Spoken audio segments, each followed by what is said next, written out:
Hello guys, tingnan nyo guys silang tatlo. Dinala ko si Chloe sa kubo at tingnan nyo, naglalaro na sila. Nasa duyan si Chloe. Tapos si Bubbles, tinatry niyang kunin yung duyan kanina. Pero hindi niya mapaalis si Chloe. Naglalaro sila ng daga nila guys. Paborito talaga nila yan laruin. Pero parang tinorture na nila yung daga. Gutay-gutay na guys, yung balahibo.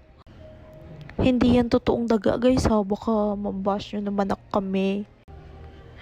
Toy na daga lang yan guys. Nag-enjoy si Chloe, o tingnan nyo, nilalaro niya.